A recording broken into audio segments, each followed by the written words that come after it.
Hello children, welcome to English class. In today's class, we are going to see two poems, and along with that, we are going to identify the personification, repetition and enjambment which is given in the poem. So first let us learn about the Chivi poem. You can take your book, it is in page 68. So what is the meaning of the particular word Chivi? Chive means to nag.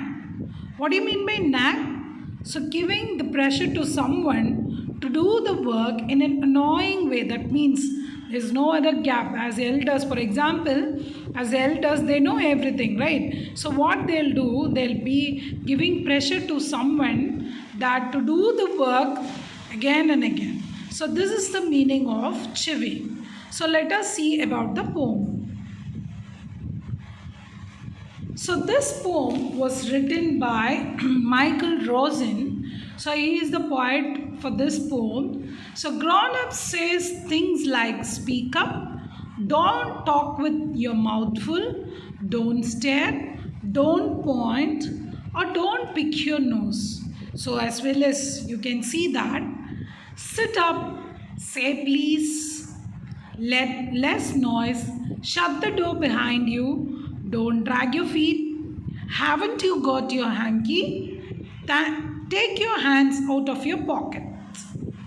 Pull your socks up, stand up straight. Say thank you, don't interrupt. No one thinks you are funny.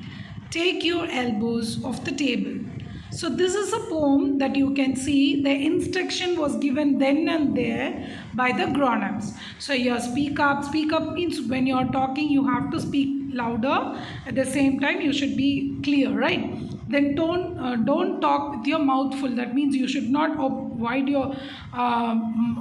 your mouth widely, and you should not talk like that, isn't it? And don't stare. That means to look continuously. That means you should not look continuously at anything else. Then don't point. For example, in while you're picking out other one, while you're pointing out others, so all the four fingers are showing you, but only the one finger is showing others, isn't it? So you should not point anyone else. Then don't pick your nose. That means in your public place, can you pick it? So your parents will say morning itself you need to clean your nose, isn't it? Then sit up. So wherever the elders will say you to sit up, you need to sit up, right? Then say please. So whatever you are asking, you have to ask it the please manner. Then less noise. So wherever you are, you should show that you should not show that I am here. So you should maintain related noise there.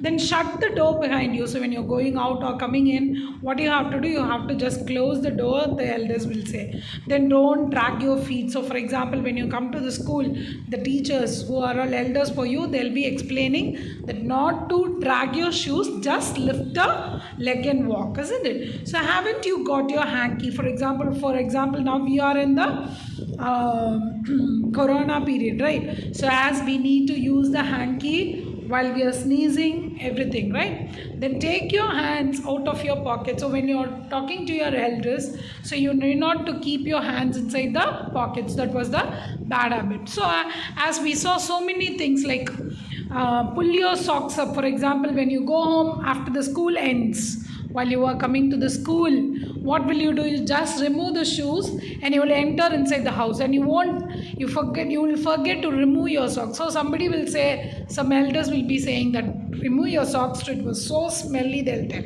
isn't it? Then stand up straight. So while you're standing, you have to stand straight. Then you have to say thank you to whom they are.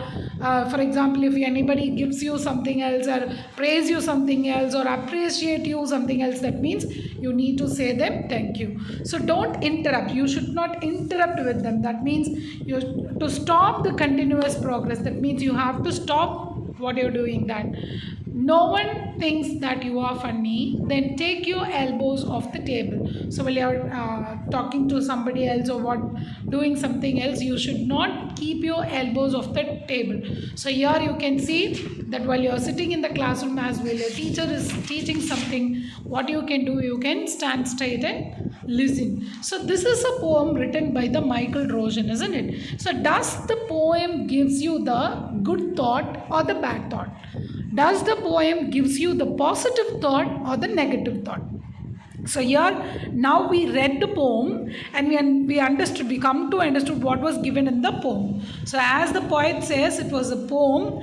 It gives that, it deals with the feelings about the particular poet and other kinds who feel irritated by the elders. For example, as we are in the home, as our parents, when we are going on repeating that, do this, do not do this. So when as they were telling what will be, we feel like irritating, right? Yes. So here the elders who always instruct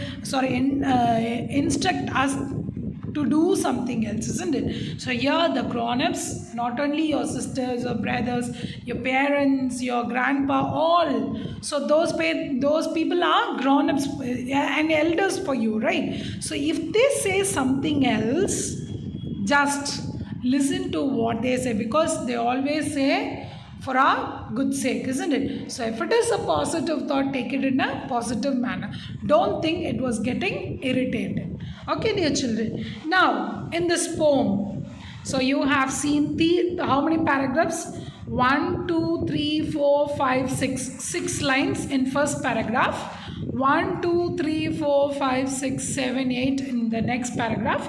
1, 2, 3, 4, 5, 6 in the next paragraph. So first and third paragraph they have given 6 lines, and in between one paragraph was there. So sorry, we'll tell it as stanza. First stanza and third stanza is of limited lines of about 6, and in the second stanza we can see it's a limited lines up to 8. So first and third they have maintained 6, and in between one stanza given they maintained as 8, isn't it? So here we come to know about this, right? Now take page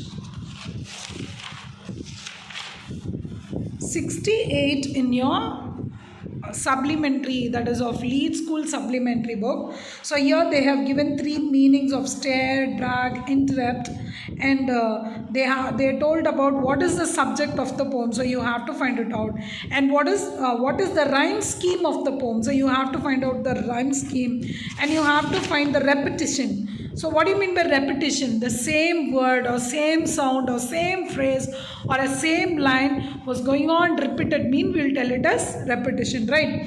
And you have to find the repetitions, 2 instances for the repetition from this poem, and you have to identify the 2 instances of enjambment. What do you mean by enjambment?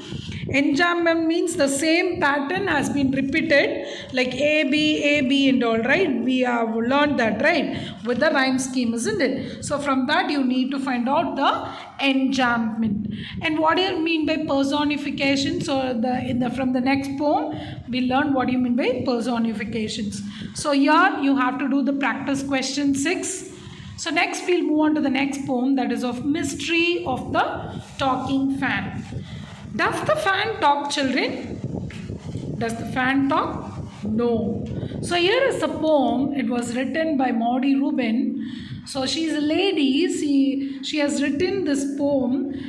Is about a fan that chattered while in motion. Motion means while it was running. The poet feels like it was talking to her.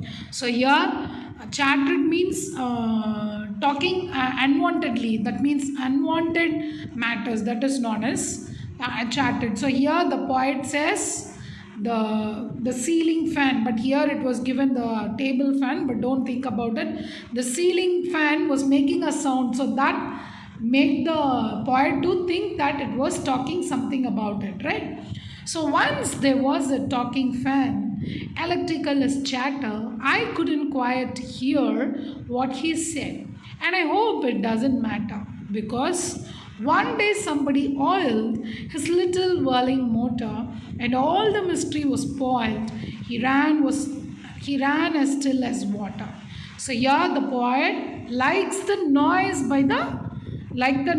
which was made by the ceiling fan, isn't it? And here you can see that human characters has been included for the ceiling fan. Does the fan speak? No, isn't it? So here to human beings it's talk too much or too fast. So she always she could understand and what fan was trying to say. So here he was standing near the fan. He wanted to know what the fan was saying, it seems.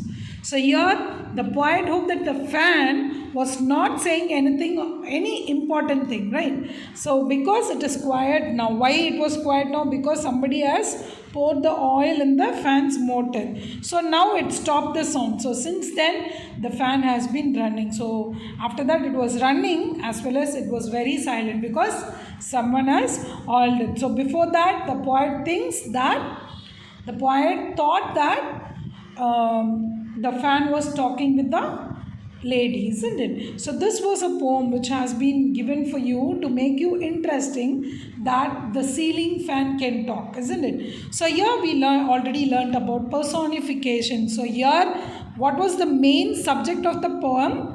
The fan. So it is a fan and was given as talking fan. So can the fan talk? No. So here it was given, the fan was given a human qualities to understand the poem better and to enjoy and read it, isn't it? So here the poet made us to read the poem. Now kindly take page Now kindly take page 76 from your supplementary book. Here they have given another poem, The Wind.